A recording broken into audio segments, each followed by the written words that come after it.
Hello, listeners. This is Melanie Yazzie from the Red Nation podcast, co-host of Red Power Hour and a member of the Red Nation. I'm talking to you on Sunday, October 1st, 2023. An agitator opened fire on a prayerful celebration in Tewa Territory, also known as Española, New Mexico, shortly after 12 p.m. local time on Thursday, September 28th. This was a premeditated act of violence. The agitator shot Jacob Johns, who was Hopi and Akimel O'odham, in the torso.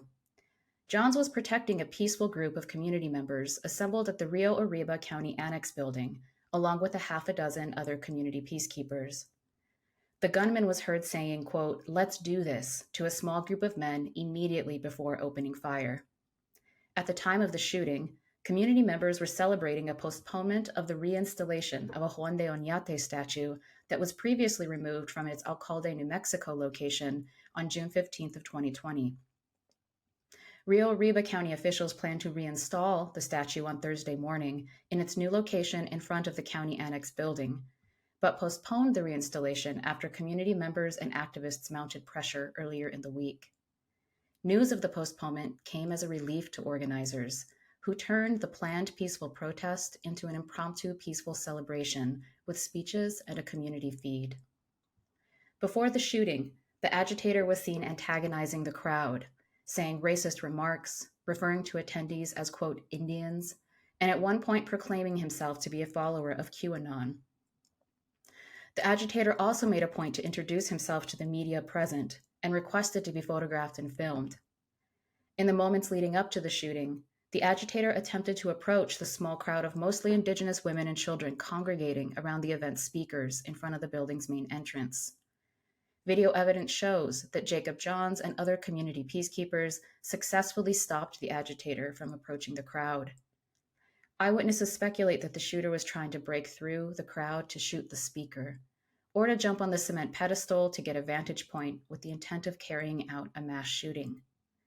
Video footage also shows that community peacekeepers did not pursue the agitator once they had successfully removed him to the other side of a wall separating the sidewalk from the complex. Despite this, the agitator reached under his sweatshirt with his right hand, drew a pistol, pointed, and shot one round into the crowd, hitting Johns in the torso. Additional ammunition was seen tucked into his belt by eyewitnesses and on camera. Eyewitnesses have confirmed that the agitator quickly adjusted his aim after shooting Johns and pulled the trigger a second time with the intention of shooting another attendee, but the gun jammed, preventing the release of further rounds. Upon realizing he could go no further with his planned attack, the shooter turned and fled into the complex's parking lot, got into his white Tesla, and sped off. Additionally, eyewitnesses report the shooter attempted to unjam his gun as he fled. The shooter was later apprehended 11 miles away by New Mexico State Police in Milwaukee, New Mexico. Despite Rio Arriba County citing concerns for, quote, public safety as the rationale for postponing the reinstallation, the county offered no protection for Indigenous community members on Thursday. In fact, Rio Arriba County and leaders at all levels of government were made well aware of the high possibility of gun violence and still did nothing. Denise Williams, mother of shooting victim Scott Williams, who was targeted at a 2020 Oñate protest in Albuquerque, said prior to Thursday's event, she called Governor Michelle Lujan Grisham's office, the office of U.S. Senator Martin Heinrich, New Mexico State Police, the office of the New Mexico Attorney General, all members of U.S. Congress representing Valencia County in New Mexico, and all New Mexico State representatives and senators from Valencia County, to warn them of the high chance of gun violence directed at attendees. State Senator Elizabeth Stefanik was the only one to respond. Immediately after the shooting, Scott Williams' father, Dan Williams, called the governor's office again to tell her that she, quote, had blood on her hands for failing to properly respond to and prevent both shootings. Immediately after the shooting, 2 Rio Arriba County Annex employees denied children seeking shelter from the shooter entry into the building. They proceeded to come out, yelling at people to leave, and made disparaging comments about attendees and Jacob as he fought for his life feet away from them. The cops did not show up in a timely manner despite the shooter being in the same parking lot as the Rio Arriba County Sheriff's Office, and it took several more minutes for an ambulance to arrive. Eyewitnesses report the complete absence of police intervention. The event's organizers assembled a community peacekeeping team to provide the only public safety measures present on the ground that day. Without hesitation, Johns and half a dozen other Indigenous men and allies volunteered. When Johns was shot, it was attendees who provided the first medical response, saving his life. The first law enforcement officer on the scene ordered the community members providing medical assistance to move away, but they refused because the officer did not identify himself as a medic and made no other attempts to provide assistance. We are incredibly alarmed that pretrial services have recommended the agitator be released without cash bail. We know from firsthand experience that politically and racially motivated shootings like this embolden other like-minded vigilantes who hold the same contempt for Indigenous people and organizers.